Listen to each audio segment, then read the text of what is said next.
is about Scrabble, and we've got the President's Cup and also the Africa Junior Championships that are going to be coming up in August. That's one of the conversations we've had.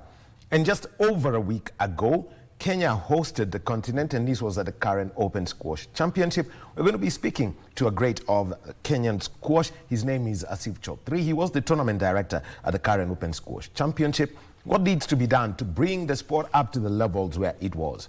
And this week, we've got a group of young Kenyans who are going to be traveling to Europe, and this is for the World Canoeing Championship Series, and so we are going to be having that conversation with them on that. And also, we're going to start our conversation right now with Paralympic sport. And time for me to introduce my guest this morning. He's the Secretary General of the Kenya National Paralympic Committee, Stanley Mutuma. Stanley, welcome. Thank you very much, Wahome.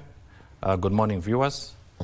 Thank you. Thank you. And, you know, just to put it into context, is that the current office holders of the Kenya National Paralympic Committee, they were elected just 2 years ago, and we're going to be looking just not at the Paralympics Kenya calendar for 2025, but also, you know, at some of the milestones they've achieved. And so, SG, you know, basically just give us a whole outlook for the last 2 years coming into office, and at the same time, you know, having a challenge, given that over the past 2 Paralympic Games, yes, Kenya has just brought 2 medals. In fact, the last one in Paris was the unexpected one from Samson Ojuka. Thank you very much, Wahome. Yeah, just like you have mentioned, we came into office on the 26th of May, 2023. That is slightly over 2 years back. And as many of you in the sports fraternity would know, Paralympics had a bit of a challenge, similar to many other sports federations, in terms of governance. And of course, this was reflecting poorly in the performance. But as many of the stakeholders in the sporting fraternity would know, when you talk to people like from the Ministry of Sports, the Sports Fund, the National Olympic Committee of Kenya, and you in the sports arena, the journalist, you will find that indeed there's been a tremendous change and improvement in terms of governance, such that now really the Paralympics has turned a corner for the good, and it has opened a new chapter in terms of governance. Well, let me just come to that governance part, because, you know, it's for very many sports, it just doesn't sound like it's top of the agenda at any one point. What is it that you have done at KNPC to ensure that governance structures are right? Thank you very much. Myself, first and foremost, being a lawyer by profession, I understand the importance of governance and how that plays in terms of transmitting to issues performance. Because when you don't have proper governance, just like you have mentioned, similarly to many other sports federations, then you find that there is insistent wrangles, which then affect the whole life cycle of sports. Issues from trials to issues of accountability to issues of planning for competitions, so that transmits to the athletes. But of course, when you have proper governance, you have proper meetings, you have proper minutes, communication with the stakeholders, then you find that these partnerships really counts for a lot. So for example, to go back to your initial question, what we have done so far in the sports, and also looking at the historic of the lackluster performance in the last 2 Olympics. I can start by saying that you see that the last time Kenya was doing very well was in the 2012 London Paralympic Games, Beijing 2008, and Rio 2016. Yes. But you can see these players are the ones who have been there since that time. People like Samuel Mushai, 1500, 5000, people like Wilson B, people like Nelly Nasimio. So you can see that age was also catching up, and perhaps there was no national trials to recruit new athletes. So definitely the performance was going to take a dip. And then with the insistent court battles and all those things that I mentioned. But you see now, Wahome, just to bring the viewers to speed, all this has changed, and we really thank the board, led by our president, Mr. Ronald Milare, and the other board members who are very, very committed and the professionals in their own right, that we have been able to turn a corner. And I shall explain the steps we have taken to ensure that this is righted. Thank you. Yeah. All right. So let's talk about, because you mentioned something very interesting, because we know at one point you would technically name the Kenya Paralympics team off head for very many people. Yes, but yes. what's the work being done to recruit youngsters Correct. such that there's a lot of big competition? There is more competition in para sport. Absolutely. That's a very good observation. You being a seasoned journalist in sports, you understand that unless the federations go to the mashinani and do the recruitment, we cannot. And that's what we embarked on doing. So when we came in 2023, we started with the national trials, and the first one was held at the Kericho Green Stadium. That was in November of 23. Then subsequently, we followed it up with another one at the Kipkeino Stadium in Eldoret in January. 3 days, it was very well attended. We had officiators from Athletics Kenya. And from there, we kept on building, and the interest started to grow. And finally, we had a very, very successful one this year in January at the Kenyatta University, where we have had now a partnership agreement with the Kenyatta University so that we can be able to utilize their facilities and their personnel in terms of expertise. Actually, I'll be coming to partnerships a little bit later, but let's just stick with athletics at the moment.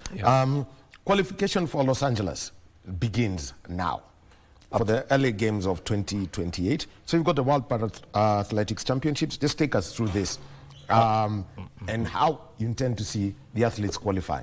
Thank you very much. Absolutely. And you see from what we have mentioned about the trials, we've received over 400 new athletes. So basically, we can see that 90% of all the athletes now coming through for the championships are young people. Some born as in 2000, 2004. Some as young as 18 years, 16 years, 20 years, 24 years. So these are absolutely young people, and we believe this is the future. So in terms of qualification, you can see right from when we finished last year the Paralympic Games in Paris, we embarked on this chapter of getting young people, which we agreed with the Ministry of Sports. That's our main sponsor, headed by Director Indako, a very good friend, and all the technical officers, that we must get young people on board. This is what we have done by Wahome, and I can tell you that in this year, we had the Grand Prix, the IPC, International Paralympic Committee Grand Prix in Dubai. That was in February. 24 athletes went, and like I've mentioned, 95% were young people. We emerged number 3 with 16 medals out of 47 countries. You can see the improvement. Subsequently, we took another bunch of young people to Morocco. This was recently in April. There were 21 athletes, and we emerged second out of 46 countries, second only to Morocco, the host, with 24 medals. So you can see this is a build-up. This is a build-up towards LA, because later in the year we shall have the Athletics World Championship. Athletics World Championship, this shall be in New Delhi, India. Dates from 26th September to 5th October. And I want to encourage the Kenyans to support and really be keen on this, because this is a direct qualifier for the Los Angeles 2028 Olympic and Paralympic Games. All right, thank you. Yes, we've got the Secretary General of the Kenya National Paralympic Committee, who is with us this morning, talking about their calendar of events and also building up towards LA 2028. But now let's move and listen to Principal Secretary for the Interior, Dr. Raymond Omolo, who is speaking on Small Arms Conference.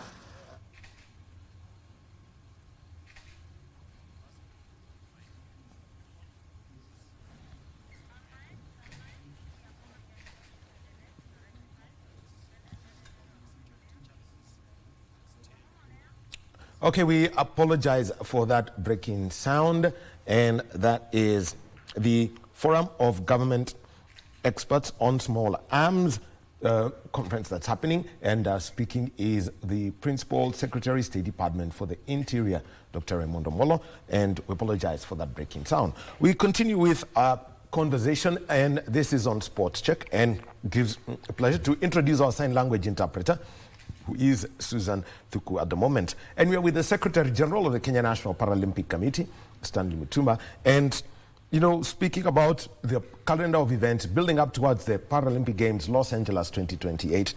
Another sport where we've seen Kenya excel is para powerlifting, basically weightlifting for Paralympic athletes. And we've got the World Cup coming up in the week. Easy name to pick out here always, Helen Wawira. Yes, thank you, Wahome. That has been the synonymous name with para powerlifting. And as a Secretary General, I've been really keen to push the people who are involved, the coaches, the technical people in terms of para powerlifting, that we need to see more people coming through. So like you mentioned, we have the World Powerlifting World Cup coming up in Beijing, China. This is from the 19th to the 25th of June this month. That is in 2 weeks' time. And okay, let me just interrupt you, SG. Yes, yes. Let's move over to the Forum of Government Experts on Small Arms, where Principal Secretary Raymond Molo is speaking at the moment. At the local, regional, and global level. Distinguished delegates, it also demands renewed strategies and strengthened cooperation amongst us. And your presence here affirms our collective commitment to this cause. But let us be clear that the core problem is not just the weapons themselves or lack of policies. The real issues are in the porosity of our borders, weak enforcement, and poor coordination, all of which allow the flow of these weapons. Needless to say, these structural weaknesses undermine both national sovereignty and regional peace. We clearly understand the nature of the threat. It sounds normal in certain instances, but allow me to restate that no single nation can overcome this threat alone, and every delay results in more lives that are lost and families that are displaced. We must operate from a place of both urgency and unity. What we now require are practical, coordinated, and actionable responses, which would allow us to track and disrupt illicit arms flow, to strengthen national control systems, to improve intelligence and information sharing, to update legislative and regulatory frameworks, and also to be able to equip REXA and its member states with the tools necessary for rapid and effective action. A key agenda item in the review is the review of the agreement establishing REXA and its funding mechanism. And I'm happy to note that the Executive Secretary and his team has been able to find time to visit a number of member states. And part of these visits were meant to get the recommitment from the member states on the ideals of REXA, not just in terms of supporting its funding, but also living up to some of the decisions that have been made in previous REXA meetings. 2 decades on, the regional security context has shifted, and so REXA must shift both its legal and financial architecture. I want to urge you to critically consider the recommendations that came from the 15th Technical Advisory Committee meeting that was held in November last year. We need to ask ourselves some of these questions. 1, is the legal framework still fit for purpose? Is the funding model sustainable? And 3, how can we enhance resource mobilization from member states and our partners? And as we deliberate on these issues, your recommendations will be vital in shaping a more agile, well-resourced, and mandate-driven REXA, one capable of meeting its present and future obligations. We know that a number of the member states have not been consistent in their contributions.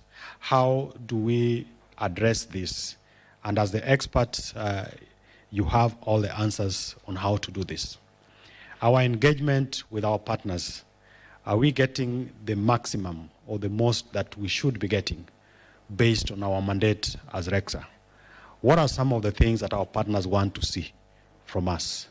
so that when we have the engagement and the conversations, then they see that we are actually living up to what or the commitments that we make to them. And because of the reality of the world today that has shifted, even when you think about how our security is being managed and also how we are constantly dealing with threats, how we are using technology, have we also moved as REXA to live to those realities of changes that we experience today?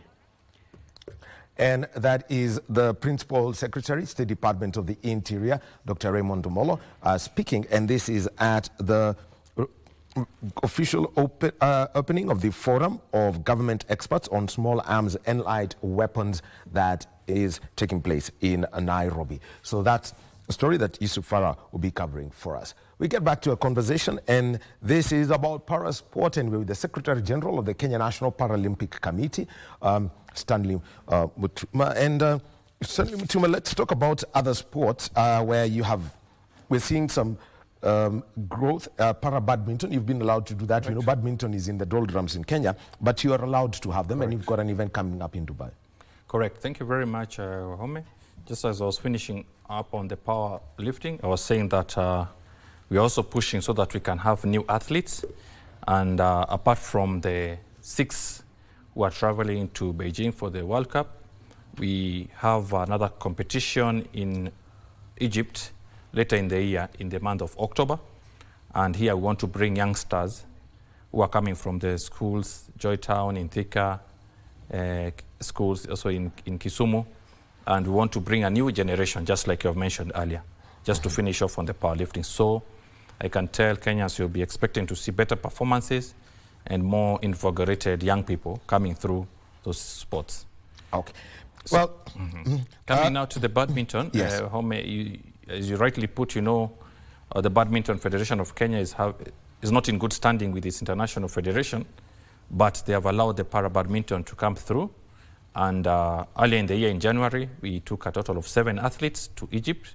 They did very well with 7 medals, a gold medal, 4 silvers, and 2 bronze. And this performance, we believe it's also part of the qualifiers and we are very strong in the para-badminton. We have people like Stenzio Bonyo and others.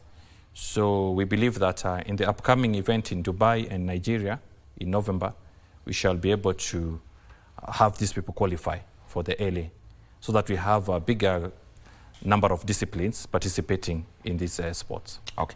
Well, actually, let me also bring in another one, including your vice chair. I mean, parachuting. This is another one. Yeah.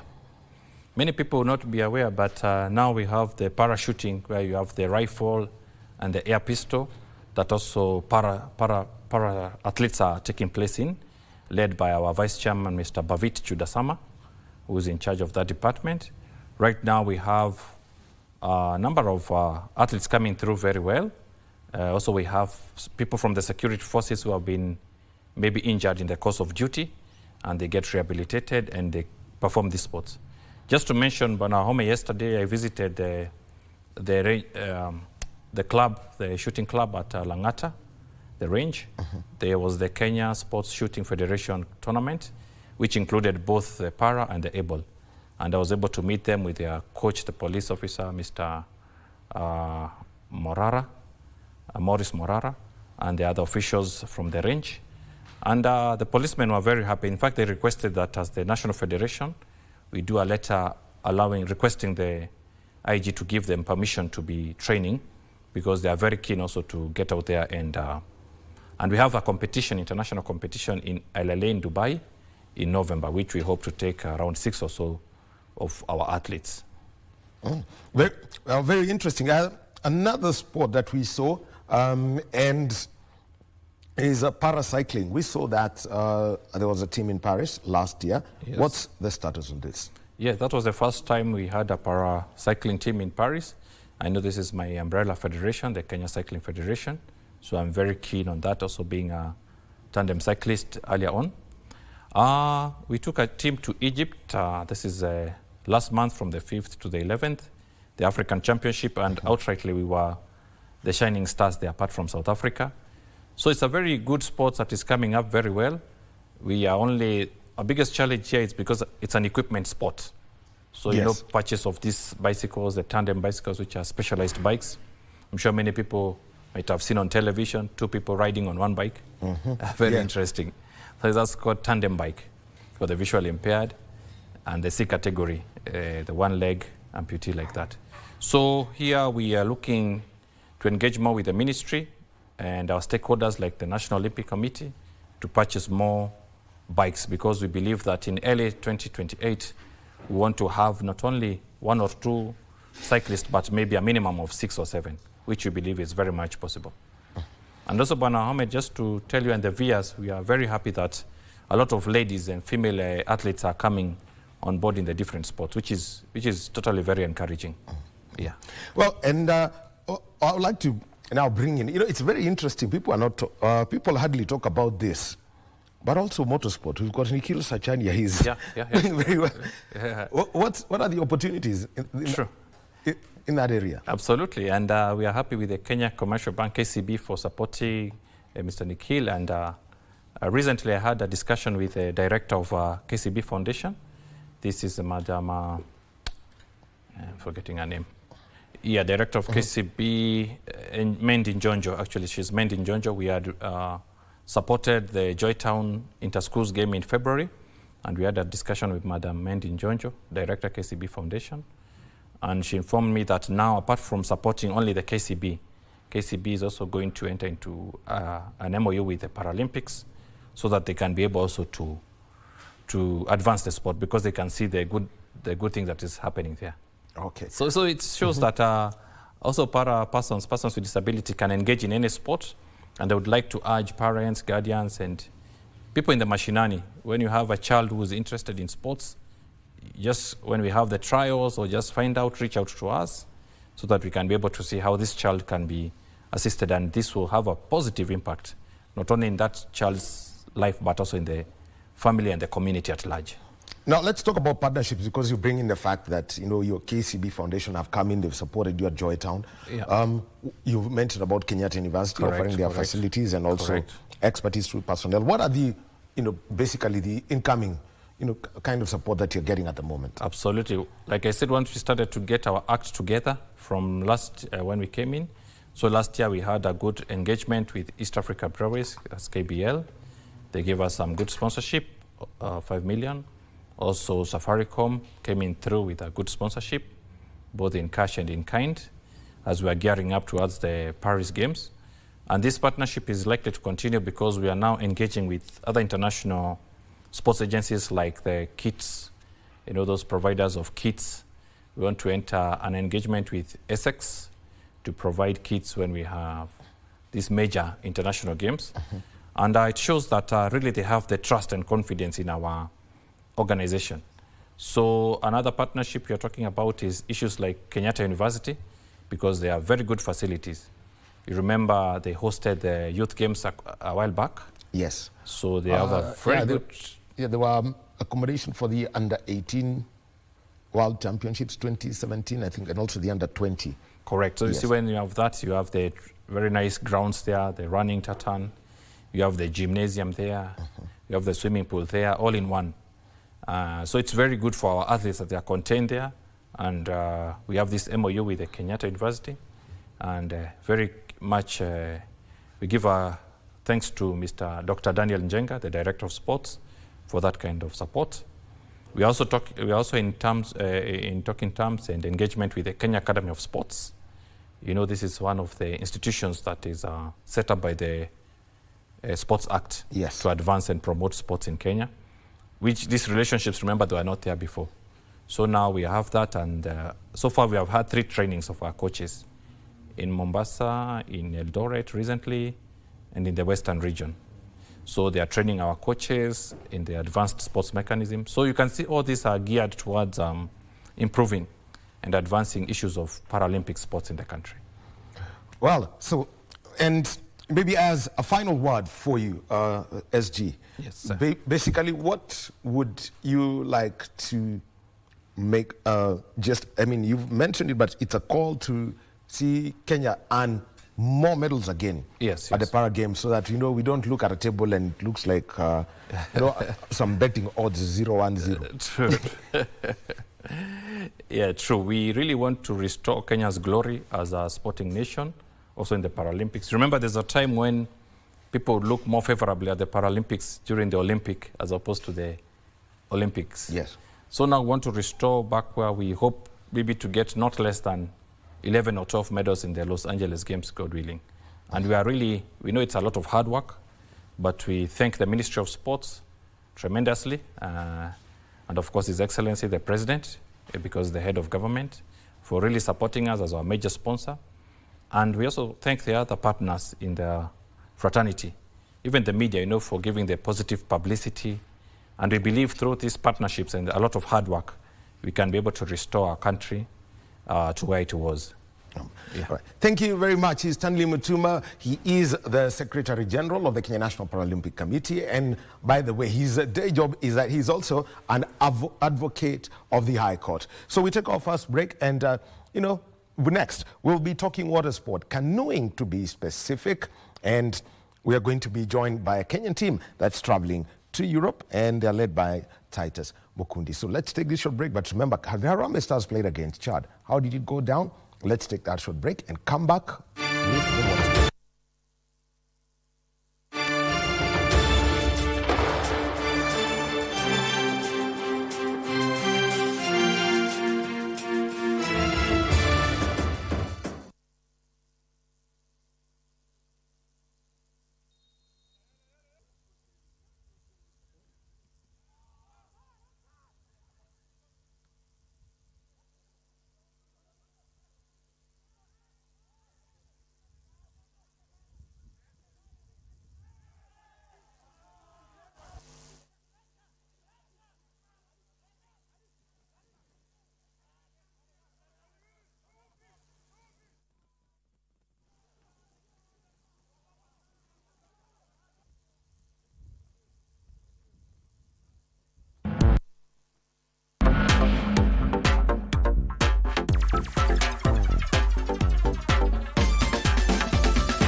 And I'm 10 years old, and I stay in Kitale, and my school name is Kitale School. I love chess because it's an interesting game that helps me to improve my psychology, and it helps me to know what to do in life. My favorite subjects at school are maths, home science, English, and PE. I love them because mostly I love PE because it helps me to be physical fit. For a tournament like this, like it has a long-term game, so I have to stay for long, so it helps me to be physical fit. One day I was just murmuring around. Then at school I saw people playing this game. I asked what it is. Then they told me it's a game called chess, and it was so interesting because I went to ask my dad what's chess, and then my dad was so happy and he told me that he used to play it when old time. So I wanted to try that thing.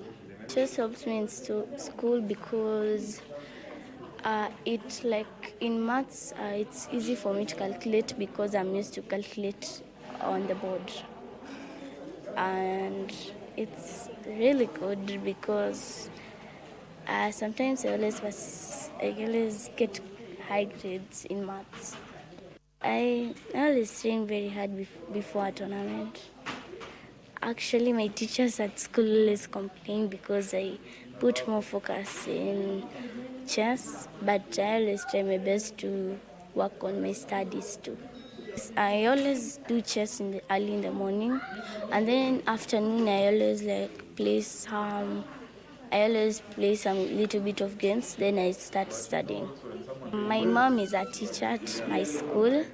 My dad is a chess coach, so my dad helps me sometimes with the school works, and my mom always helped me too with schoolwork. So like when I have problem with chess, I go to my dad, or maybe my mom is not around, I go to my dad and he helps me do the academic work. I've won a lot of tournaments. Mostly I've won like several. We went to Ghana and I got a silver medal. We two played the finals. I was a position 1. We played the qualifiers. I was still position 1. And there are more other tournaments that I always get a gold medal in like each category. Actually, the only medal that I've never got as bronze. I only have gold. The only silver medal is from Ghana.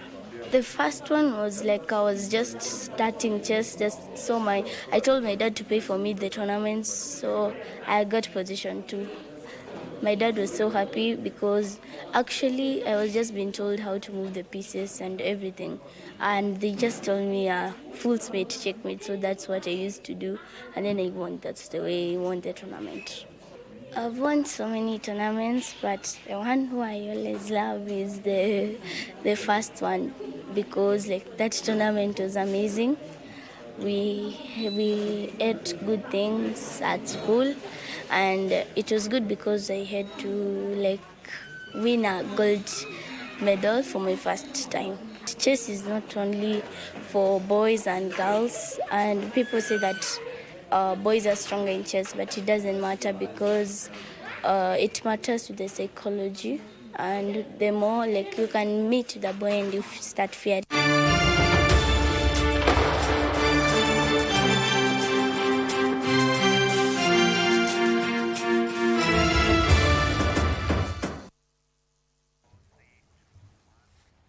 And welcome back to Sports Check on this Monday morning. We'll be talking about canoeing and in a short while. But first, let's move over to the Central Police Station in Nairobi, where the Inspector General of Police, Douglas Kanja, is making a statement. And this follows the death of Albert Ojwang, with IPOA already investigating. Let's listen in. So this morning, we are here at Central Police Station because of the issues that all of us are aware of. And with me, I have the 2 DIGs, Mr. Rangat and Mr. Masegeri, and also the Deputy DCI. And we are also accompanied by the Chair of IPOA, Independent Police Oversight Authority, because they are the ones undertaking the investigations as mandated by the law. So I have a brief chronology of events that led to the death of Albert Omodi Ojwang. On Friday, 6th June 2025, Albert Omodi Ojwang was arrested in Homa Bay County by DCI detectives for the offense of false publication. Records indicate that he was transported to Nairobi, where he was questioned by officers from the DCI headquarters on Saturday. He was later booked at the Central Police Station at the occurrence book number 136/7/6/2025 at 21:35 hours. During a routine cell inspection, Ojwang was found unconscious. He was immediately rushed to Bagathi Hospital for treatment, as documented at the occurrence book number 9/08/06 of 2025 at 01:39 hours. Upon arrival, he was declared dead. Given the circumstances surrounding the incident, it was necessary to investigate the death in accordance with regulations governing death in police custody And in line with the statutory requirements, the Independent Policing Oversight Authority, IPOA, was duly notified to commence investigations. Additionally, to ensure a thorough, impartial, and expeditious investigations by the Independent Policing Oversight Authority, I ordered the interdiction of the following officers with immediate effects. Number one is the officer commanding the station, that is the Central Police Station, OCS, the duty officer who was on duty during the night in question, the cell sentry on duty at the time, all officers who were on duty at the report office that night, and any other officer found to have been on duty or otherwise involved during the incident. The National Police Service remains committed to upholding the rule of law, human rights, transparency, and accountability within the service. And we will provide all the necessary support to the independent investigative agencies in order to resolve this case, and we will provide further updates as the investigation progresses. The National Police Service condoles with the family and friends and relatives of the late Albert Omondi Ojwang and asks for their patience as we get to the bottom of this matter. Thank you very much. I now invite the Chair, IPOA, to say one or two things. Chair, please. Bismillah. As the IG has said, we were informed about the death of the young man in police custody yesterday. Actually, the IG sent me a copy of the signal.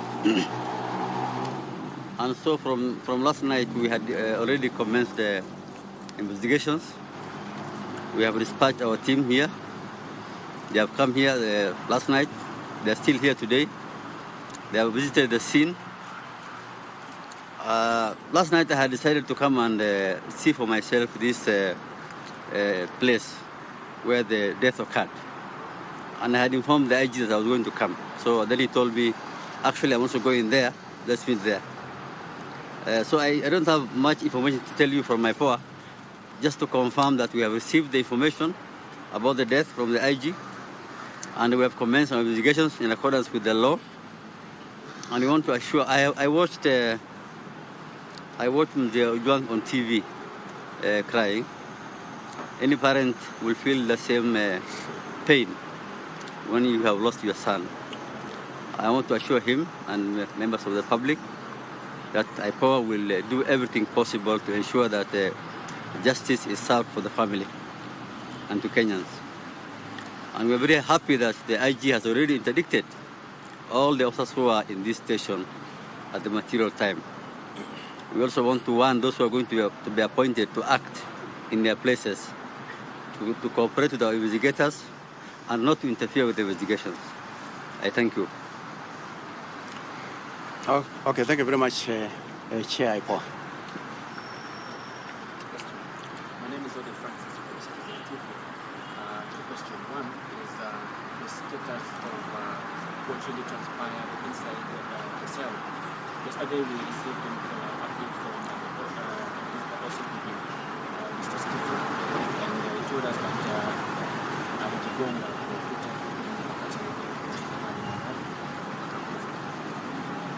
in your position. Have you established that? Is that the true position?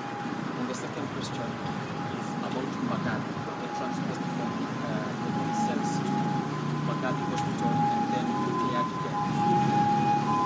In a hospital where there is a mortuary, that is Magadi Hospital, there is a mortuary. Why didn't the officers or the Magadi Hospital take and then the parents, that is the Ojwang, Mr. Ojwang, saying that aliambiwa hapa kwamba mwili uko Magadi. Upon our search we found the body at City Mortuary. What's The first question, I think in regard to what you got from the OCPD, my take is that that's why we have IPOA here, so that they can actually be able to establish what really happened. And remember, in my statement, I've indicated that I will be giving updates as and when we get any update that is really necessary. Number two, on the body having been confirmed dead at Bagadi Hospital, then not only because it is a sudden death, then City Mortuary is the place to take so that investigations can actually be able to continue. Yeah. One more question. My name is Susan. Maybe on. I only have two questions. One, One question. About the first application, you mind clarifying what exactly it was and what it was against, so that the public can know? Say again. The false application, what was it exactly and who was it against? Who was the complainant? Let me put it this way. The reasons as to why the late Ojwang was arrested, together with a few others, is because there was a complaint that had been launched by the DIG KPS about his name being tarnished. So it is on that basis that investigations were actually being carried out, because he also have got a right to be protected by the same law. Thank you. The last one. You have DIGs, you have Mr. Pasindeli and Mr. Bagati. Maybe you can tell us that. Who ordered for this arrest? Then again, what does suspending officers mean? Because the suspect was missing. So if you suspend the officer, what does it mean? Are you confirming or taking responsibility of what transpired? No, we have not suspended them. We have interdicted to allow for speedy investigation, to ensure that there is no interference whatsoever with these investigations. That's basically the reason why we have interdicted them, and it is provided for in the regulations. Yes.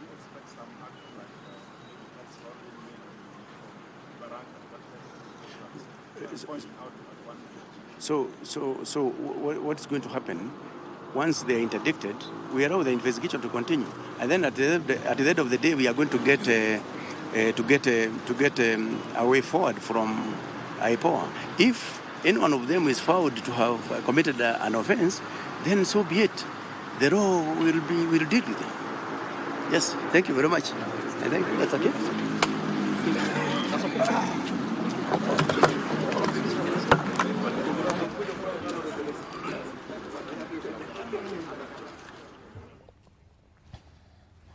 The Inspector General of Police, Douglas Kanja, speaking at Central Police Station, Nairobi, and he was addressing the press as he leads a team of investigators, and this follows the death of Albert Ojwang at the police station after he was arrested over the weekend.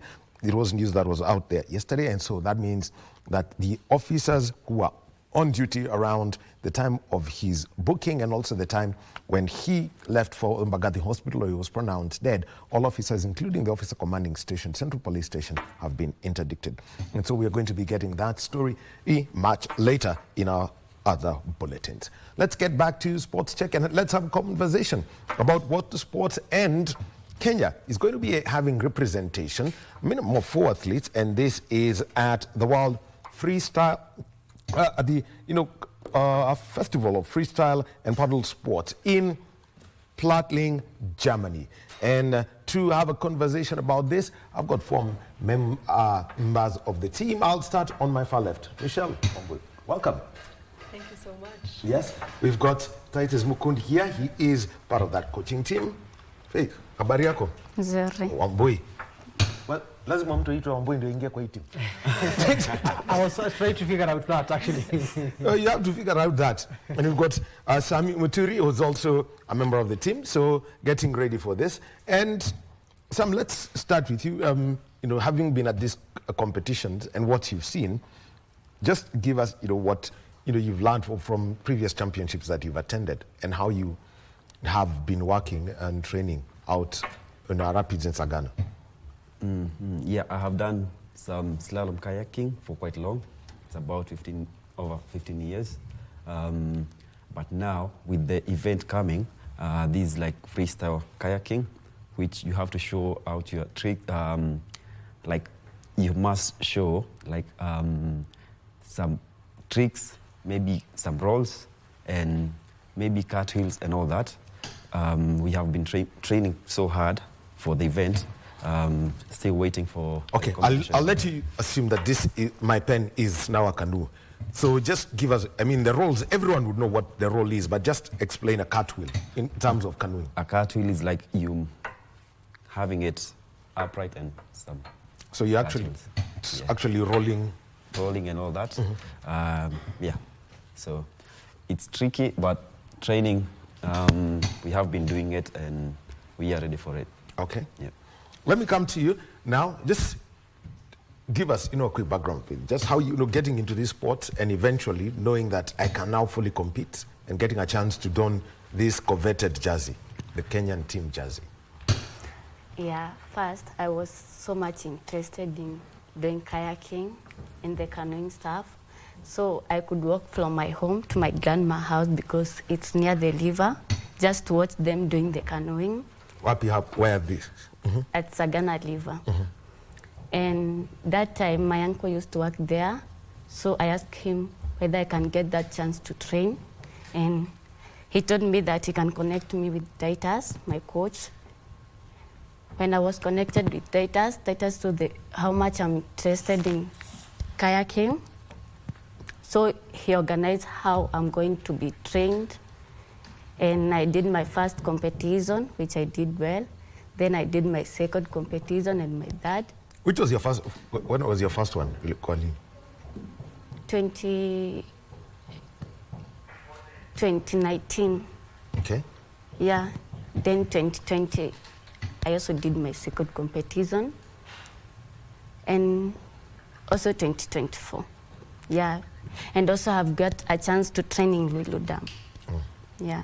Okay, now, and looking at this kind of, the freestyle canoeing that you're going to do, slalom is one, but this one that you're getting into, how challenging do you find it? Because, you've got to entertain, lazima ufurahisha wale watu watakuwa kule. I think kutakuwa na more competition, but I have been training so hard. Now I'm hoping to do it. Yeah. All right. Titus, I'll be coming to you, but let me come to Michelle. Let me come to you and let's get you getting into this sport for you. Just give us, a whole background for it, and also now getting to eventually represent Kenya. Yeah. So I was actually born in the Netherlands, so I would be moving a couple of times in my life because I was living abroad, and to the point when I was able to, I would participate in a lot of sports competitions at high school level. And that really brought a lot of spark in me when it comes to sports in general. So that's why I went into sports management when it came to university in Amsterdam. In the meantime, my dad was actually starting a campsite in Sagana called Jangwani Camp. And it's right next to the river, so there was a lot of water activities, a lot of rafting, canoeing. So every time I would come back, I would always engage, I would always have fun on the water. And recently I actually started getting a lot more engaged in the sport itself, so I started training, learning all the different new skills, and then reconnected with Titus, my coach, and wanted to also be part of, as much as an athlete side, also part of the management knowledge that I've learned from university. I want to also bring that into building this sport and growing it, and also encouraging other people to join us in the near future. Interesting now, because you mentioned Jangwani, and I know Jangwani is more associated with rafting. How come you drifted more into the kayaks and canoes and not just rafts? I honestly loved to see that the guides would go down the waterfall and they would flip, and it looked a lot of fun, so I was like, I want to try this. And then they trained me and they taught me everything that they knew.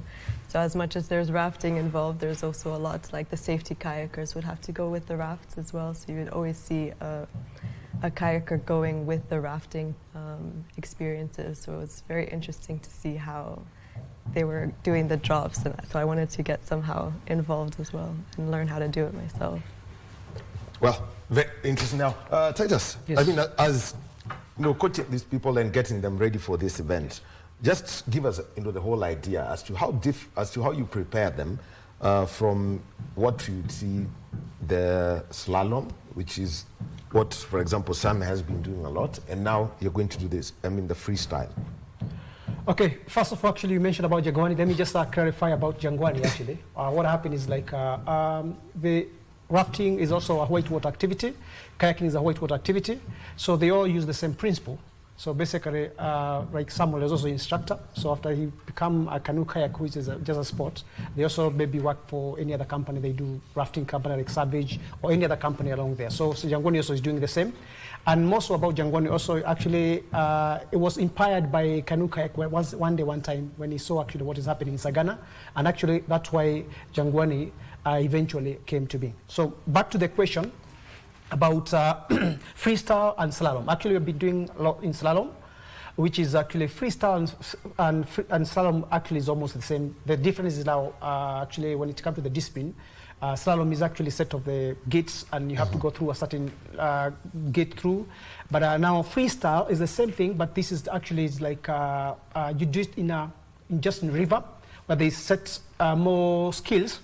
This is actually working you to become a better person. So even before when we're doing before we do the competition, they're still doing the freestyle at the same time because it's a part we combine. So there are people who pursue only slalom; they don't want to do anything else. But as a Sagana, because we also do other activities like rafting and other things, we find ourselves also doing a freestyle whereby we just go in the river, you do trick things, different things, which actually they make us much better for any athlete because I understand the water better than somebody who only doing the slalom. So this is also a very good platform, and that's why the International Canoe Federation, they want also to combine both of them so that whenever we have a good competitions, so at least if you know both of them, which is the same principle, you will better love than somebody who is only doing the slalom. So it's a good opportunity for us. Mm-hmm. Yeah. Okay. So let's also let's understand the technicality of this event and how it is applied at competition level, length of the course and what everyone must do. This is actually difference. It's actually not actually the length of the course. It's actually, okay, it has a length of the course, but it's about, I'll call it 100 meters. What they do is actually, is like the freestyle, most likely you see the drop. Like also you have a drop also for the slalom, but this time most likely they use the wave. We use most likely wave to learn a lot of technique and skills, which means like the moving of the water is actually wave. It's making more exciting. Like when you see people surfing in the sea and other thing, it's the same concept now. For the freestyle, that is what they're doing. So in the course, they have the same course about 100 meters and they have different waves where you just go down, the first wave you do those tricky and tricks things, then the second wave and and other thing, and they also have a drop at the same time. So some of the drop also you find when you go drop, you do car wheel, which someone was actually demonstrating, whereby it's like kayaking standing, and it's like you're doing like a car wheel or how you do the somersault, also with the kayak. So this is actually through the wave, you get to learn a lot of techniques. When you go down rivers, this is what we do. But that's why they want to develop it now much better in terms of improving our skills and also making it competitive to other countries and other nations. So this is about that. We're only having about 100 meters in terms of length, but they have different waves because most of the places they actually build the course, not like rivers, and then they create those waves, and then you just play around those waves. Yeah. Well, and you've got an advantage here. You've lived in Europe and you've experienced this. How different is it, say, from what the rapids and the white waters of Sagana provide vis-a-vis these artificially created barriers or things? Right. Well, there's a huge benefit of the fact of it being a natural water because you also have not really a control of what you're expecting when you're going down the river or if you're playing with the surf. So the fact that it is a natural, let's say in Sagana River, there's a lot more opportunities to understand the water in its natural form rather than an artificial experience of you kind of have a certainty of like where the wave would be taking to an extent. So I feel like the benefit with having a natural river and working with the rivers, like the waterfalls that are there, has quite a big advantage when it comes to also training and understanding the water. Now, I have something here with me. Now, I want you, Faith, basically, just to explain to us about this jacket and how it works for you and for anybody who's going to do any whitewater sport. This is a life jacket. You have to put it on when you are getting to water so that you can, in any case it will help you to float in the water. Okay, the rest of the safety gear that you'd be having, I know it's not all that you have here. The rest of the gear, safety? Safety. You've got the life jacket, meaning in a helmet? Helmet and spledic. Yeah. Sawa, tueleze hiyo ya mwisho nini? Spledic. It's like a skirt. You have to put it on to kuzuia maji kuingia ndani, kuzuia usikue wet. Yeah. So it covers wherever you seated in the cockpit of that. Now, coming for you, and when you say that you've tried this, and I can tell you, I have seen what the kayak safety guides, all the crazy things that they do at the whitewaters of Sagana. I've seen them, turn around at all of those places. What's the best way that you've found to, overcome these barriers when it comes to freestyle canoeing, Sam? So with Sagana River, let's say it depends. Most of the time we have like rainy seasons and all that. So we have a chance to train on different waves, different water levels and all that. So with Sagana River, it's like the perfect place to train, let me say. But the thing is, on the waves, which we normally go maybe into Europe or somewhere else, it might be easy, or that's maybe the only place they do train. But the good thing with us is that we have different water level, different waves, and also like different rivers around. So wave intensity, because inshallah, what he's talking about, man-made waves vis-a-vis, or the surfs vis-a-vis the natural surf. How different was that experience for you first time? Well, the natural waves are, as he says, also depending on the water level, it may change. When it comes to the man-made, edges, they're like have a certain level of water that goes, but it's also pretty constant as well. So it's like pretty one leveled. Okay, finally, as we close this, start with you, Sam. Your expectations for this?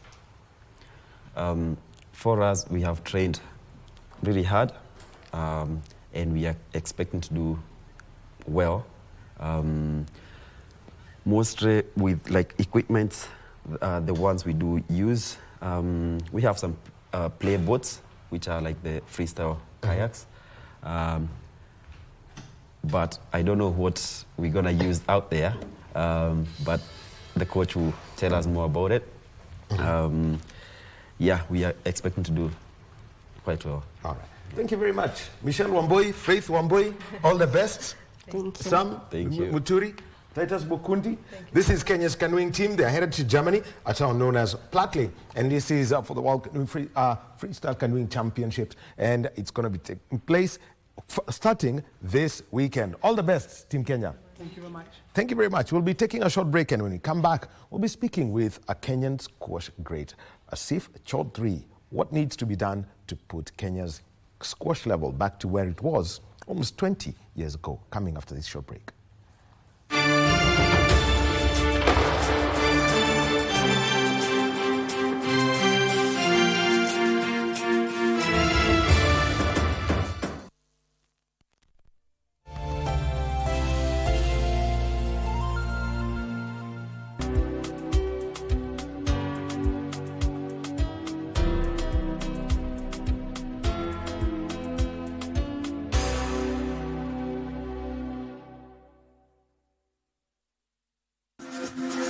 Got the fear of missing out? Want to keep up with all the latest entertainment news and latest celebrity gossip? From the latest rumors to popping events to the newest fashion trends, here is where you get all the tea or juice when it comes to entertainment, and you get it served on time. All that and so much more on Grapevine every single Monday only on KBC Channel 1. Remember, if you did not see it on Grapevine, then it most probably never happened.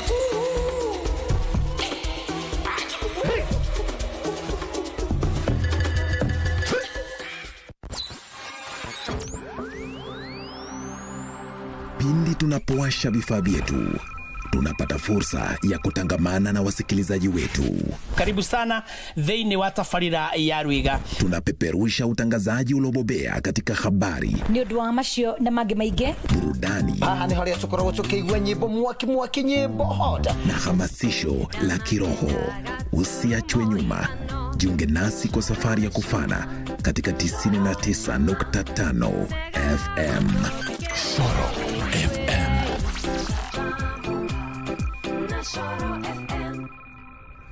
19 nations will compete in the Total Energies CAF African Nations Championship, Kenya, Uganda, Tanzania 2024, which will be staged from 2nd to 30th August 2025. Amongst the 4 groups in the tournament A to D, Kenya is pooled in Group A, together with Morocco, Angola, DR Congo, and Zambia. Algeria from the set piece, the header is on target, but it's saved. This unique competition featuring the best locally based players from across the continent definitely has something for everyone.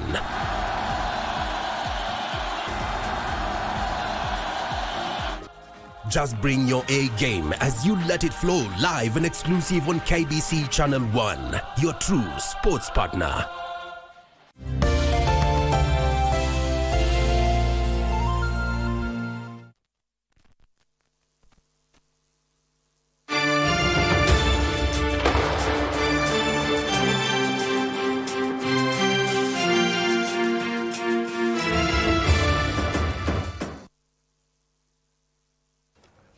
And welcome back to Sports Check on this Monday morning. It is the 9th day of June 2025. Well, having conversations around sport, we've done water sport, we've also done para sport. Now, let's talk to a man who really made his mark in one sport, dominated it for 10 years, I think from 1979 to 1989. Looks like it's a long time, but being top of your game for 10 years in any sport is not a small feat. And we're with Mr. Asif Chaudhry. Welcome. Thank you. Thank you. And he was in the country here, and having been here and trying to put together squash tournament, he did was tournament director of the Karen Open that came to a close just about just last week, back one, and this brought together players from across the continent and also from the UK. As if just trying to look at the whole concept of that tournament and Karen hosting it.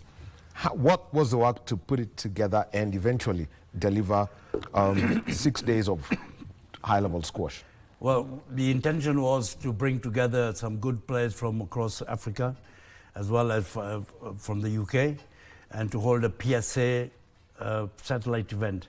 As you know, the PSA stands for Professional Squash Association, and when you enter the tournaments, you get points, which helps you to progress to the higher levels and help your ranking in the world. So this was a satellite event, and I was very grateful to Crown Paints for coming in and sponsoring it, as well as Karen Country Club for hosting it. And this will lead to more events.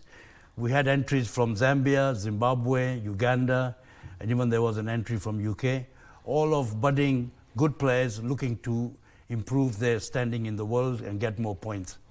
That was the basis of the event. Competitively, how would you rate that event that you hosted? Competitively, it is a stepping stone for all the professional squash players as they begin their journey trying to gain points. For this event, for example, in the final, we had the Zimbabwean who is ranked in the 200s, late about 280 in the world, and he played against Kenyan #1, Muqtadir Nimji, who is just about 300 plus something. And it was a very close match. Eventually, in the 5th game, Muqtadir was injured, and he couldn't continue, so Ryan won. But that would now give Ryan quite a few points to help him bring his ranking further up, and that would also help him to enter in future tournaments with more prize money. Well, and let's talk about Nimji and working, because I know he's got to balance between his education and also his squash out there. What's the edge that he currently has, simply by being based in the UK? He's being here in Kenya. Muqtadir Nimji, as a junior, he came to play in our British Junior Open. I have been based in the UK for well over 22 years, although I'm still a Kenyan, and I come back every year or so. And he came and played in our Junior Open twice, and then he got the confidence to come for the further education in the University of Birmingham and play squash, and he joined our club. He had very good training initially with our top players. The semi-finalist in the British Open 2 days ago, Joel Makin, also helped Mux when he was only about 16 or 17 and gave him some good tips, some lessons. And that helped Muqtadir to improve his ranking. No, I mean, this comes naturally in sport. Eventually, you'll have to use somebody's nickname. So don't worry about it. Yeah, so Muqtadir did very well. In fact, he went on to represent Kenya at the Commonwealth Games, and he was a runner-up in the plate event of the Commonwealth Games, which was very good. And that has encouraged him to look at being a professional. And I'm hoping there will be more Kenyans who would like to follow that path. Not necessarily have to come to the UK, but there are other ways you can improve here in Kenya, as well as you can travel within Africa, within East and Central Africa. The standard of squash in Central Africa is very high. Zambia, Zimbabwe, because they have had access to playing events in South Africa. So that's a stepping stone, and that's hoping more Kenyans will be encouraged to improve their squash that way. Well, let's now talk about getting the squash, getting the sport to grow here in the country as squash, and also to demystify it as as sport that has got a very high entry barriers of entry. There may be several. What's the best thing to encourage youngsters to do? The only way is to encourage grassroots. Grassroots squash in Kenya should be promoted at the most. We have the facilities. Many of the facilities need to be renovated. I have mentioned before that all the clubs that have squash courts should take it upon themselves to improve renovate their courts and encourage their juniors, the kids. If you start with the kids, once you have a junior playing squash, he will want to carry on. And the facilities are there now. It's not that we don't have the facilities. There are, in the radius of about 30 miles of Nairobi, there are 150 squash courts. Some are still there, some are being used, some have gone idle, some have been changed to other gym or storage. But it's time we got together and we revived them and brought the squash back to the levels that we used to have in the late 70s and the 80s. And one of the things that everyone needs to understand, let's first talk about the playing surface and also, the walls, yeah. The walls that you have. Just describe them so that, if you're going to have a proper court, everyone knows this is what it looks like. We must have squash courts with decent floors. The floors need to be sanded regularly, maybe once in a year, so that they are not, players don't slip. And the walls need to be painted white, so that, that is the norm in squash. That's all that is needed. You don't need to build new courts in Kenya. Courts are already there. It's just that we need to revive those courts. When you look at other sports where they have to build, you know, like football pitches, hockey stadium. Hockey has to be put a new astro pitch. In squash, we've got the courts there. We just need to revive them. And this is something that it can be done by all the clubs in Kenya. Just repair your courts, encourage the juniors. All parents would want their juniors to play, so even club members should bring the juniors there. And even we have enough coaches. There are a lot of local coaches in Kenya who also would be very grateful if there were more clubs where they improve the facility and they would then require the services of a coach. There are enough coaches, local coaches. So, you know, everything is there. It's just we need the clubs to promote. When it comes to the equipment, we need obviously rackets and balls. Balls are always available, can be provided. I always bring and give them out myself, bring kit. But there are a lot of rackets lying in stores, in people's cupboards. They don't use them anymore. Every squash player who has played the game, he has not thrown his racket away. It's lying somewhere. And I would encourage them to bring them out and, you know, forward them to the grassroots, wherever there are grassroots beginning to come up, and encourage the juniors to play the game. And that's the only way we can improve. And one of the things that you've mentioned, it's always, you know, when you say the floors have to be sanded at least once a year. Once a year, and that means the surface has to be wood. Wood, yes. The surface has to be wood. There are courts in Kenya where they have a cement floor. I started by squash on a cement floor, but that is not good for future because it will be taxing on your knees. All the courts that are there, some of them may need floors to be changed, but again, it comes back to sponsorship and the clubs. If they have a facility where the structure is there, changing the floor is not that expensive. If we were to ask clubs to build new squash courts, then you are looking at more money. But the courts are already there. All they need to do is get together and get the floors fixed, repaired, sanded, and get the juniors playing. Actually, one of the things that I would like to, most people would be afraid of is, I look at Karen, or think of Karen Country Club. Yep. It's a private members club, so may have access. I mean, think of Parkland Sports, sports clubs and this. How do you then engage these private entities to allow, say, youngsters or members of the public to come and participate in the sport, even if they don't have a membership at that facility? Yeah, that is a good point. Now, at present, most clubs will allow juniors to come in if they are under the supervision of an organized coach, and they will encourage them to play. There are other squash courts that are in Nairobi around, which are with entities like banks. There's a Ministry of Works, they have a squash court. They have 2 courts in Nairobi West, in Nairobi South Sea. Then there are banks, there are a lot of banks along Thika Road where they have squash courts. They need to revive those, if not open it up to all the juniors, at least get your fellow club members to bring their juniors. That is a good start. And then we have 3 academies which are running. There is one academy run by a movie in Portland Cement in Athi River, who have allowed him free access to the courts as long as he's promoting squash amongst the juniors. We have another coach who's called Abdul Aziz at Parkland, runs Talanta Squash Academy.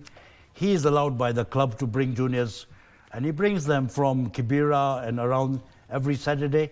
You see, clubs are open to initiatives like this, but we need to get the kids out first. And there wouldn't be a club, I don't think there would be a club that would refuse its courts for juniors, especially grassroots, and especially if they're not being used. So, if members were to get together and renovate the courts, there wouldn't be any hindrance to the juniors coming. Well, actually, I think when I just take a look at it, just remembered I saw a squash court at one of, I think it was at the Pumwani school grounds. Yeah. So they've got one, but it's not being used. So the school, just make a call. The other thing is schools which have got these facilities, but they're actually not making use of them. There are many schools with squash courts. When I was in school, Linala, Nairobi Nairobi School, Lena School had squash courts. They are there. So it would be up to the school to revive it there. Then we have other private schools. Most of the private schools in Kenya, they have squash courts. But it is getting the seniors, the members, the adults to encourage the kids to play. And of course, squash is a very good sport. It's very healthy for the kids. And it's better than, having them on their mobile phones and all that. So, it's better for the parents to encourage the kids to play, especially those parents who used to play the game. So, if they can start with their kids, we can, at least we have somewhere to go. Let's also talk about the building up to Glasgow 2026, the Commonwealth Games. Yeah. And you've already mentioned about Nimji being a top Kenyan player. What's required, knowing, having reviewed from the standards of Birmingham 2022, what's required for Kenyan athletes? Okay, firstly, squash is not in the 2026 Commonwealth Games. Squash is there for the Olympics. First time. But for this Olympics, because it's, they will only be able to invite the top 16 in the world. So that's a long way to go for Kenyans to make it. Wow, so Egypt is already represented by... Yeah, Egypt will be there. Egypt will be allowed maybe 2 entries or 3 or 4 entries. But we have others, the All Africa Games are coming up. Yes. I believe squash is also there in the Africa Youth Championships. That is a good way to look at it. But we will still, juniors can always come and, once they attain some standard, to play in our British Junior Open, which is open. And if Kenya was to enter some juniors in the British Junior Open, obviously they need to be of some standard to come. There would be no hindrance. They would have automatic entries in all age groups if they were to come. So there is events to come. But then again, we have local junior tournaments, which I've been running, and there are others who have had a tournament every year. We start with having juniors play in those events. And once the juniors start playing in these, they will then want to participate in more events. All right, thank you very much. It's all about the youngsters. That's the message that we're getting from a Kenya squash great, Sue Chaudhary. Thank you very much. Thank you. Safe travels as you go back, and we would like to see that sport revived. And like he's mentioned, if there is a school with a squash court, open it. For the clubs, work with the community, get the juniors going. We'll be taking a short break, and in between, we'll get the story of Frida Boke, who's a volleyball setter in an episode of The Prodigy. And when we come back, let's talk about Scrabble 2 events. The Africa Youth Championship is coming up, and also the President's Cup. That's a conversation we're having next.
Hi Kenyans, I'm Frida Boke from Migori County. Yeah, mimi nilisoma Machakos. Nimemaliza this year exams. Nimejiunga na timu ya KCB.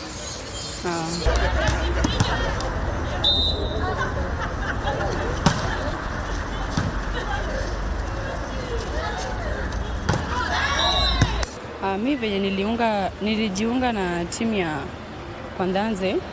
First nilifika huko kama sikuwa najua kucheza, nikatrainiwa na coach Kigwari, nikajua volleyball from form 1 up to form 4.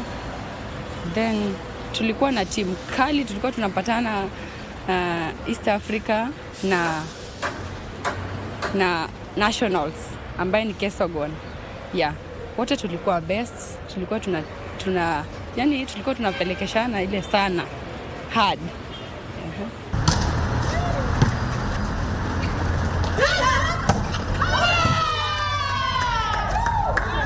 Mimi nilikuwa kama assistant captain. Nilikuwa nawaambia tu tukue na moral na kila kitu inawezekana as long as tunaomba kila kitu iko best.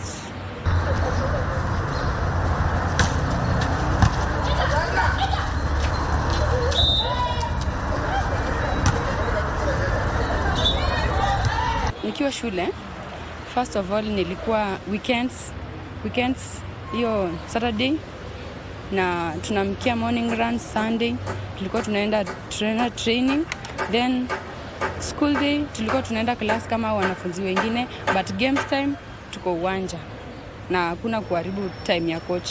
Coach ndivyo amesema, sasa tunafanya venye amesema.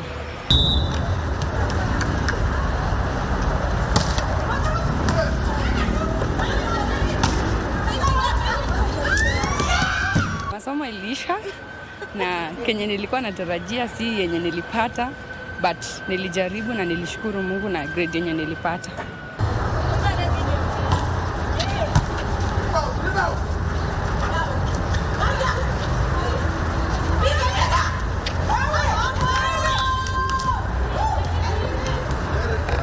Before nimaliza exam yangu, nilimaliza nikakuja KCB, nilitrain as 1 week na wao. Then the other week, second week, tukaenda tournament, nilicheza. I was the best setter. Na I wish, yani naomba Mungu sana niinuke, nikue level ingine different. Kwa maisha yangu mimi na hope nicheze outside, but kitu ya kwanza unaanzianga nyumbani ukisonga.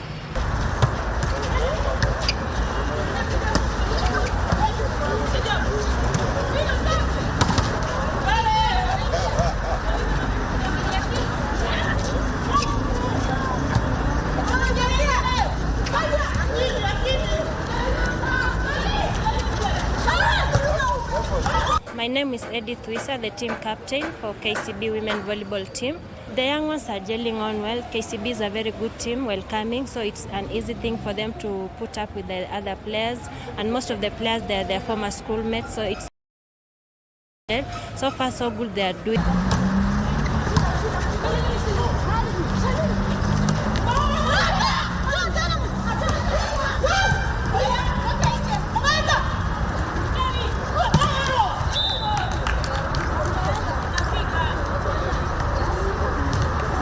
Kwa Wakenya, Kenya naweza waambia mniombee sana, tuombeane, kila kitu itakuwa best.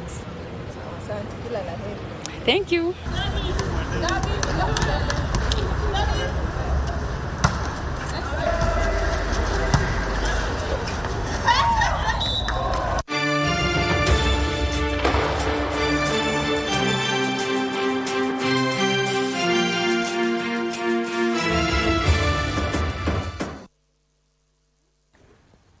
And welcome back to Sports Check on this Monday morning. And we're having conversations all around sports and the competitions that are happening around. And this time around, we're joined by two young Kenyans and also the president of a sporting federation. I'll start on my immediate right. We've got Olive Ali, who is a Scrabble player. Welcome. Thank you. Yes, and currently she's a student at, she's a university student at the moment, but played out through high school. And on her way back to school, we've got Vanessa Mwangi. Hi, how are you? I'm fine, thank you. So, najua leo you're going to be the most famous person from the meet and break. Yeah. Okay, and also we've got Limu Kipkemoi, who's the president of Scrabble Kenya. Thank you. Pleasure to be here. All right, so let's just take a look at where the sport is at the moment. From the conversations we've had over the past 1 year, before we actually talk about the competitions that are coming up in the next 2 months. Thank you for having us here once more, and you've always been supporting us. Scrabble is getting bigger by the day. Only this year, just to reflect on this year, Kenya has hosted East, Central and Southern Africa Championship here in Nairobi, which was in April. This coming weekend, we'll be having the biggest congregation of youth scrabblers in the continent, the National Youth Scrabble Championship. We anticipate to have about between 400 and 500 under 18 and under 15 students playing Scrabble. Later in the year, in August, we have African Youth Scrabble Championship. Again, Kenya got a bid and got to host. So we'll be hosting the event at Brighton International Academy. We expect, currently we have confirmed about 16 African nations taking part. Later in the year, we have the World English Scrabble Players Association. That's an international tournament. We shall be in Ghana, Accra. And as usual, that attracts players from all over the world. So that's just the Scrabble scene in 2025. So Scrabble is a big thing right now. Well, and here you've mentioned, about the East and Central African, championship. Yeah. What was the outcome, especially for the Kenyan side, because it sets the foundation for the Africa Youth Scrabble Championships coming later? So Kenya, of course, dominated, and we won the trophy.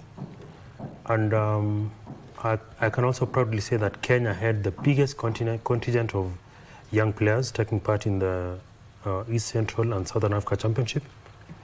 And also on average, right now, in the entire continent, we have the youngest scrabbling generation.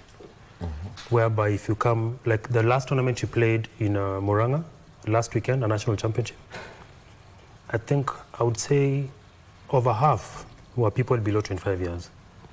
And that paints a very good picture for us, both local and globally. Because in other countries, you're talking about average age of Scrabble being 40 years plus. But that is not by accident. It's because as a federation, we've really invested in the young players. And that's why you see the likes of Vanessa and Olive. Olive started playing Scrabble at high school. She represented a school in Nigeria some time back. Same for her in Sri Lanka, where she represented the country in the World Youth Scrabble Championship. So we're trying to take Scrabble back to mashinani and also back to the schools, so to build a solid base from a younger generation. And then if you look back internationally or globally, about 2 or 3 world champions were actually youth champions. So we're going back now to raise the standards and both quality and quantity at the junior level, so that they can feed back to the national programs. Very good. Now, Vanessa. Yes. Tell us the Sri Lanka story. That's the last time you were here was before you went to Sri Lanka. Yeah. So just tell us about, that event and the kind of exposure, you got from seeing players from from other parts of the world. Africa, there is always some similarity, but what do you saw out there? When we participated in the World Youth Scrabble Championships, it was a very fun experience, per se. We got to interact with people from different countries. We had Nigerians, we had people from Thailand, we had the Black Indians from Sri Lanka, and it was a very nice experience. We got to learn about their culture. Like, they did this dance, the welcoming ceremony. They did this dance, which was actually pretty cool, and yeah. You learned how to do it. Yeah, it was. Yeah.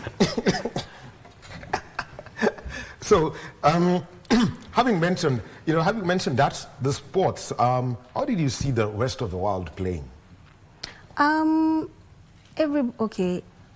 Scrabble is outside there. It's a very competitive game, because, like, for example, the whites that we played, people from Canada, they are pretty good. Like, they are very good at the game. They are super competitive, but we can defeat them. If you just read those cheat sheets and stuff, they're not super competitive, but they are pretty good. Okay. Tell what is it about the cheat sheets that you have seen? Oh, okay. So cheat sheets are like a paper that has valid Scrabble words that you play on the board, and there are some pretty weird words like CWM. CWM consists of vowels, and it's a weird word because when you play CWM, somebody thinks that you're mad. Like they think it's an invalid word because what do you mean you're playing CWM? And then like they challenge, and then like you get to learn new words that are not common, they are rare words. Yeah. And I thought that rhythm is the only word in English that is all consonants, no vowels. Okay, now Olive, let me come to you. And you know, your high school experiences and also having played in Nigeria, just give us the background. So for the Nigeria tournament, we had to qualify for the nationals first. I remember we were so tense, we didn't know if we were going to qualify. And then we fortunately managed to qualify, and our school team took us to Nigeria. And I have to say that was the best Scrabble experience I've ever had. I can confirm that, yeah, indeed, as Vanessa has said, the international players, they're really good. Especially Nigerians, they can make you sweat on that board. Okay, when you just take a look, let's mention, you know, the nationals, yeah, and how competitive the Kenyan scene is, such that eventually your high school, I mean, if your alma mater, Kabare, you know, eventually topping that and represent the country. What was how did you find the local scene before you even tell us about why the Nigerians make somebody, you know, work hard on the board? Well, originally, our school was already known for its Scrabble prowess. So when I joined the team, I already had good players to learn from. Yeah, so it's like having a mentor there.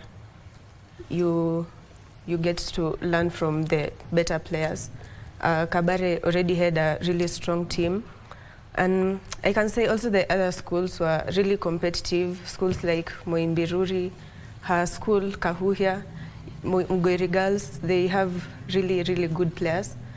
So we used to organize like the home tournament. Okay. Yeah, home tournament. You go and play in those schools. You get to learn from the other players. Yeah, like that. Yeah. Nigeria. What makes the Nigerians now a whole different lot? I have no idea how they're learning those words, but you play a Nigerian, they just play the craziest word you've ever seen. You challenge it, it's valid. You wonder how these people know all these words, how they have all this strategy. But I can say it was a really nice learning experience. CWN is the word she told us. Yes, WM. CWM. How do you even pronounce that? CWM, like CW and an M. Okay, that sounds Welsh. So which is the craziest word that you came across? I guess at that time, somebody played for me, it's Sadiq. Yeah, TZADDIK. Yeah, and they challenged it because what kind of word is that? It's an actual Scrabble word.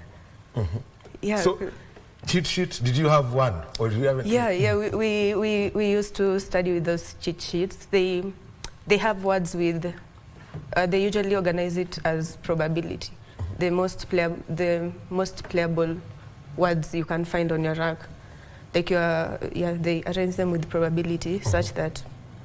Okay, if you sometimes when you pick the letters from the bag, you get the tiles which you're most likely to play those words that are on those tiles. So those cheat sheets contain the words you will most likely find on your rack. Yeah, so it's easier to manage your rack and play those words when you have those cheat sheets. President, let me come to you because now this is where it comes in interesting. And so that people just get the whole background. The people play these sports, but they're hearing us using the word cheat sheet. Basically, Mwakenya. It's basically a Mwakenya for the sport. Just give us, how it works and how far you can go with one. So there are many. If you look at the Scrabble dictionary, even the English dictionary, there's so many ones, perhaps up to 40,000 or 50,000. It might not be easy to go through a dictionary each of those words and remember them. So what happens is some clever guys in the Scrabble scene have come up with ways of trying to memorize as many words as you know. So that's what they're referring to a cheat sheet. For example, you want to know all the words that have the letter Z, say from 1 to 4 letters. So they come up with a list of words that have Z. So you can study them and know that between 2 letters to 4 letters, I know all the words that have a Z. So that's basically what a cheat sheet is. Of course, you're not allowed to use it while playing in the tournament, but it helps you when you're studying. The interesting thing about this conversation is these students are already talking about cheat sheets in high school or in early campus, or like both of them learned these in high school. Most players actually started learning Scrabble either in university or after university. So it means the penetration of Scrabble is now higher because they're learning these things in high school. So by the time they get to university, they just get absorbed to Scrabble clubs and they can start being competitive. You're not teaching them the basics anymore. They already know the basics. All right. Yeah. So now coming up to, let's first, before we talk about the Africa Youth Championships, the President's Cup, just give us an idea about it. Yeah, so I'll take it back just slightly. So locally, Scrabble Kenya is a body that governs the growth and the management of the game. Regionally, there is Pan-African Scrabble Association. That's the body that governs Scrabble within the continent. And we have many nations. There is English wing, and there's also the French. Courtesy of our current president, Adekoejo, we've been trying to merge, to bring on board Scrabble in French and English. As recent as last week, I had a presentation with the Congolese Scrabble players, because Congo also has French and English players. So the President's Cup was a brainchild of Pan-African Scrabble Association under the stewardship of Adekoejo. So the first edition was played in Nigeria. Which town was that? Ibadan, I forgot which town was in Nigeria. I don't remember. I've forgotten the Calabar, Port Harcourt. It was not Abuja. The other one, Lagos. Sorry, Lagos. I was trying to look for that. Yeah, I watched too many Nigerian movies. Yeah, so it was in Lagos, the first edition. Of course, won by Nigerians, and as they say, the reason why Nigerians are the best, not in Africa but in the world, I think for 4 years in a row, is because in Nigeria, Scrabble is already an earning sport. So they've commercialized it. Fully professional. They've commercialized. In this sense, their tournaments attract big money, as much as $1 million shillings for a tournament. Secondly, the coaching is commercialized. So the regions, like the states in Nigeria, like what you have as counties here, so they actually have state coaches. So people are on salary, on permanent salary, to teach Scrabble. So that's a player who, when I interact with some of them, like the previous world champ, Jigere, he says he plays on the minimum 20 games in a day, as he coaches and as he also practices. So that's why they've gone to that level where we are trying to catch up as Kenya, because Kenya is always playing second to Nigeria when it comes to Africa. And the rest of the world is playing to catch Nigeria. So they are that good. They have the numbers, they have the quality, and now the commercialization bit comes in. So President's Cup was held in Nigeria. They won. The second edition will be held in Kenya at Trademark Hotel. And it has a very interesting format this time round. If a team has 3 players, so if a team has players from different countries, the registration money is subsidized. So you team up a player from Kenya, Tanzania, Mauritius, and you form a team. They don't speak Of course, English. we have our friends at Tanzania. Of course, their Scrabble is picking up as well. Uganda have been formidable competitors. They've even won a local tournament here. Ugandan has won a local tournament. Not to mention that also a Nigerian has won a local tournament in Kenya. So it fosters also unity among the playing nations, because you have friends all over the world and you can team up with anyone to play Scrabble.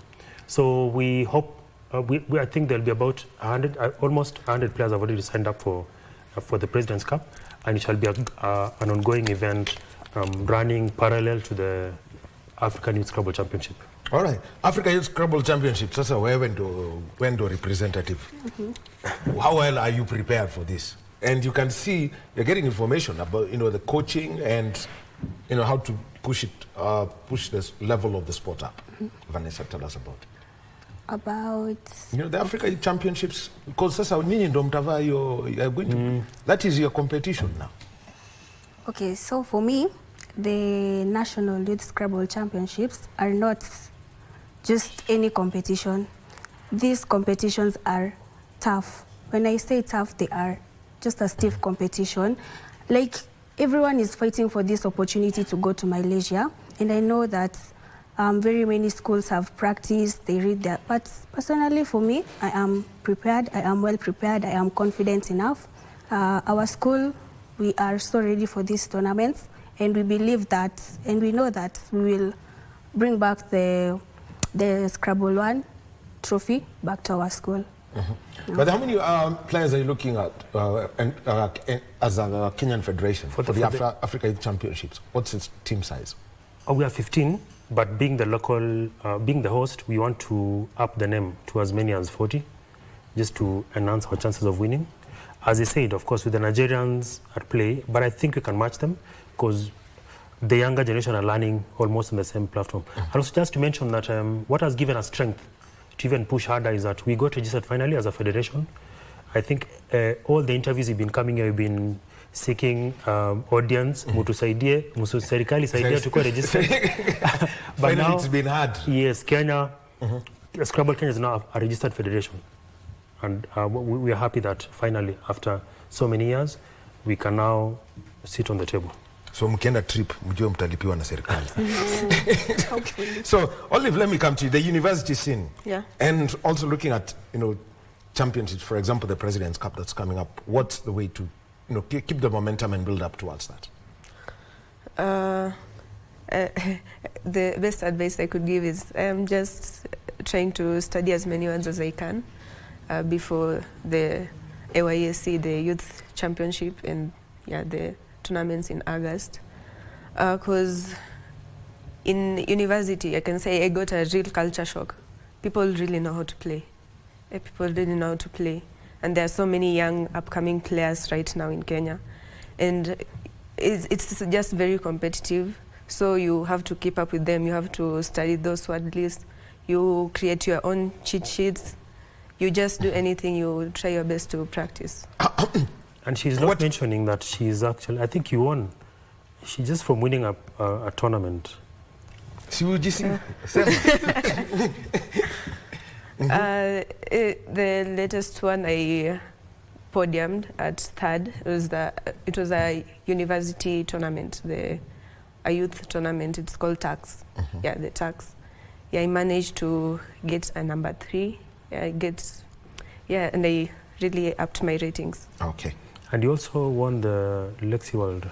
There's a league for this league we play mostly for just practice and fun.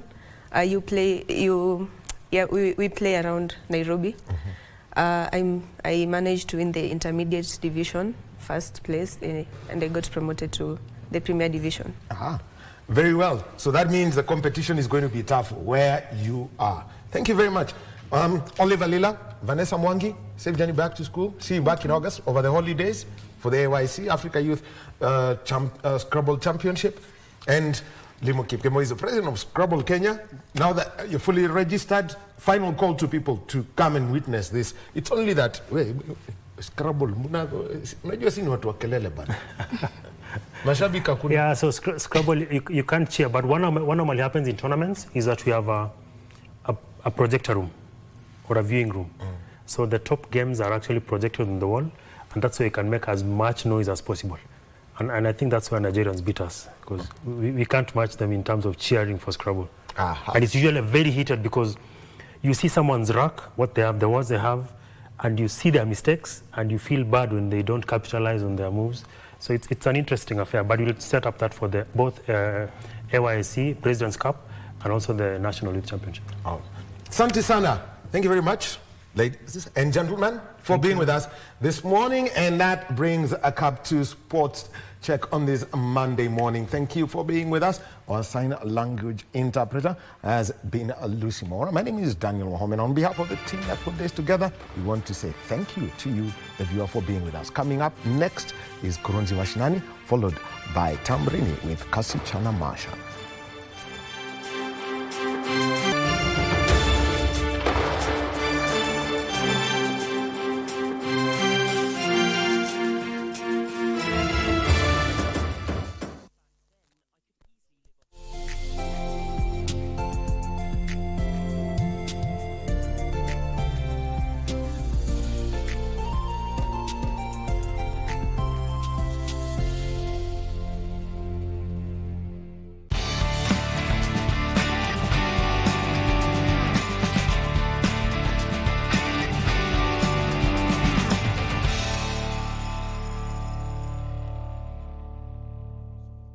Father, in the mighty name of Jesus Christ, I release your mighty power and anointing over this team of Kenya that is going to participate in the World Championship. Lord, I prophesy that you are going to protect them from every injuries. My Father, I pray that they are going to conquer the world. As we used to conquer the world, let the team bring more medals than ever. In Jesus' name I pray. Amen. He prays fervently for the success of Kenya's sportsmen and women in their current and future undertakings, knowing too well what it takes to triumph in the face of adversity.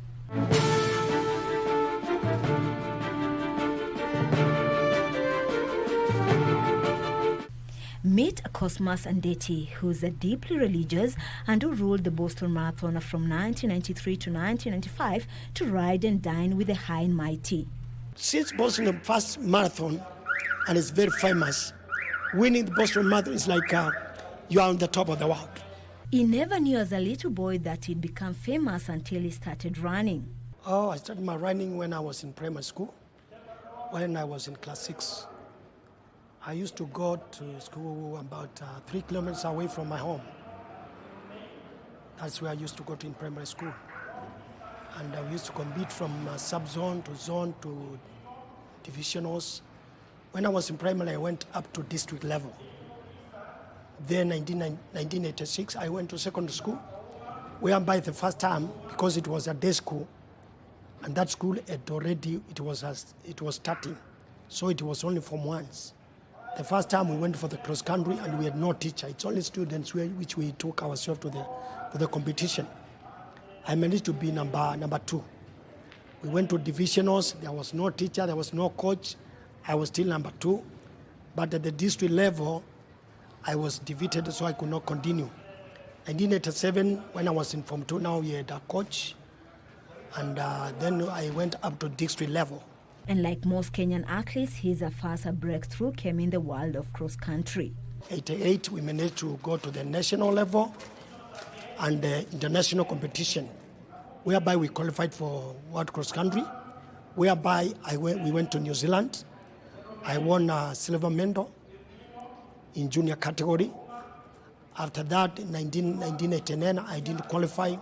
After school, 1990, I qualified for athletics, junior athletics championship, whereby we went to Bulgaria. I ran the road race, 20 kilometers. I went to the road race, I broke the course record and also the world record for the junior. I set a new record. He could not resist the road where he found his fame. My first marathon was 1992 in Hawaii, America, whereby I finished second. Then 1993 is when I was, the race director of Boston spotted me when I was in Honolulu. Then I was invited for Boston Marathon.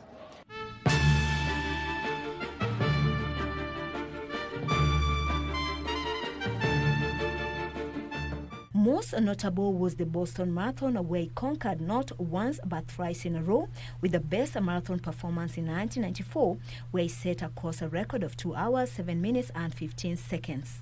When I went for the Boston Marathon, that was my first international race, whereby I won the race. I was the second Kenyan to win this race. The first one was Ibrahim Hussein, who had won the race two times. and I went there. I won the race as second Kenyan, whereby 1993, 94, I set the course record, which had been there for 8 years.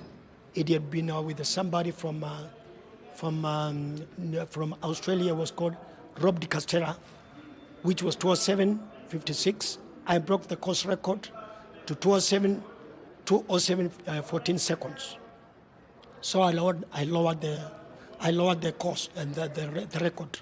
In 1995, he sealed his third win to become the first African to win the Boston Marathon 3 consecutive times, to go a notch higher and ride with the former U.S. President Bill Clinton. Believe you me,